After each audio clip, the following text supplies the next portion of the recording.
नमस्कार, जय हिंद। दोस्तों, आज के वीडियो में हम जानेंगे सीटी स्कैन क्या होता है और ये क्यों होता है और कैसे होता है, और ये भी हम जानेंगे कि क्या कोरोना की जांच में सीटी स्कैन करवाना आवश्यक है। तो जानते हैं सीटी स्कैन क्या है। सीटी स्कैन का पूरा मतलब होता है कंप्यूटेड टोमोग्राफी स्कैन। यह एक इमेजिंग सिस्टम होता है। ये क्यों होता है?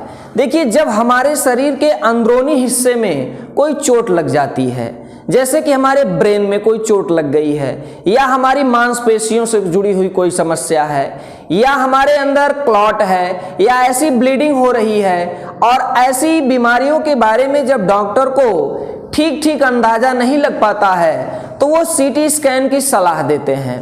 सीटी स्कैन कैसे होता है? सीटी स्कैन में एक बड़ी सी मशीन होती है और उस मशीन के अंदर पेशेंट को ले जाया जाता है और उस मशीन में रेडिएशन सिस्टम लगा होता है। रेडिएशन के माध्यम से वो मशीन क्या करती है, हमारे शरीर के अलग अलग पार्ट में अलग अलग इमेज निकालती है और कई एंगल से, हर एंगल से हमारे शरीर के पार्ट का अलग अलग इमेज निकालती है और उस 3D इमेज को एक कंप्यूटर स्क्रीन पर शो किया जाता है।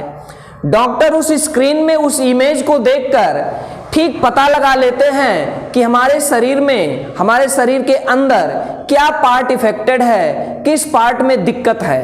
तो इस तरह से हमारी बीमारियों का पता लग जाता है। वैसे तो सीटी स्कैन जो होता है वो एक्सरे से काफ़ी कारगर होता है, लेकिन जितना ये कारगर होता है उतना ही ज़्यादा नुकसानदायक भी होता है। क्योंकि आज ही के न्यूज़ में आपने सुना होगा कि जो हमारे एम्स के डायरेक्टर हैं डॉक्टर रणदीप गुलेरिया, उन्होंने ये स्पष्ट किया है कि आपको बार बार सीटी स्कैन नहीं करवाना चाहिए, क्योंकि एक बार का सीटी स्कैन 300 से 400 बार किए गए एक्सरे के बराबर होता है। अब आप सोचिए कि आपने एक बार सीटी स्कैन करवाया और वो 300 एक्सरे के बराबर है, यानी कितना रेडिएशन आपके अंदर गया होगा और वह रेडिएशन आपके लिए कितना खतरनाक हो सकता है। डॉक्टरों का यहाँ तक मानना है कि इस रेडिएशन से हम कैंसर जैसी घातक बीमारियों का भी सामना कर सकते हैं, यानी हमें कैंसर तक हो सकता है। यहाँ तक कि अगर 3 महीने की गर्भवती महिला है और उसका बार बार सीटी स्कैन करवाया जा रहा है तो उसके गर्भपात होने का भी खतरा बना रहता है। तो इसलिए हमें सीटी स्कैन से बचना चाहिए, बार बार हमें सीटी स्कैन नहीं करवाना चाहिए। अगला जो प्रश्न है वो ये है कि क्या कोरोना की जांच में सीटी स्कैन आवश्यक है? तो दोस्तों, इसका सीधा सा जवाब है कि कोरोना की जांच में सीटी स्कैन की आवश्यकता नहीं होती है। कोरोना की जांच के लिए जो सबसे सही तरीका होता है वो सबसे सही तरीका RT-PCR ही होता है। यानी अगर आप कोरोना की जांच करवाना चाहते हैं तो आपको RT-PCR ही करवाना चाहिए। लेकिन आजकल ये देखा जा रहा है कि लोग सीटी स्कैन पर ज़्यादा ध्यान दे रहे हैं। इसका भी कारण है। इसका कारण क्या है? क्योंकि आज का जो ये कोरोना वायरस है ये नए वेरिएंट में आ रहा है। कुछ व्यक्तियों में तो इसका लक्षण दिखाई ही नहीं दे रहा है।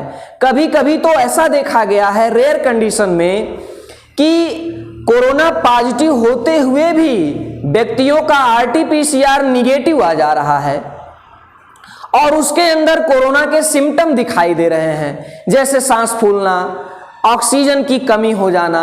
ऐसे लक्षण बाद में दिख रहे हैं, हालांकि उसका RT-PCR निगेटिव था। तो ऐसी परिस्थितियों में डॉक्टर उसके फेफड़ों का इन्फेक्शन जानने के लिए उसका सीटी स्कैन करवाते हैं और सीटी स्कैन से केवल इतना ही पता चलता है कि फेफड़ों में कितना इन्फेक्शन है। बाकी कोरोना की जांच सीटी स्कैन से नहीं होती है। लेकिन कुछ लोग ये सोचते हैं कि RT-PCR करवाने से अच्छा है डायरेक्ट सीटी स्कैन ही करवा लिया जाए, जो कि ये गलत बात है। इसीलिए आज डॉक्टर रणदीप गुलेरिया ने स्पष्ट किया है कि हमें सीटी स्कैन नहीं करवाना चाहिए। जो लोग बार बार सीटी स्कैन करवा रहे हैं वो कृपया सीटी स्कैन मत करवाएं, कोरोना की जांच केवल RT-PCR से ही करवाएं। हाँ, अगर डॉक्टर को लगेगा कि आपको सीटी स्कैन करवाना चाहिए तो डॉक्टर आपको प्रेस्क्राइब करेंगे, और जब तक आपको डॉक्टर प्रेस्क्राइब न करें तब तक आप अपना सीटी स्कैन न करवाएं। आप आरटी-पीसीआर से ही जांच सकते हैं कि आप कोरोना पॉजिटिव हैं या नहीं हैं। आगे देखते हैं कि ये सीटी वैल्यू और सीटी स्कोर क्या होता है। कोरोना में आरटी-पीसीआर जब होता है तो सीटी वैल्यू और सीटी स्कोर क्या होता है। देखिए, सीटी वैल्यू जो होता है उससे संक्रमण का पता चलता है।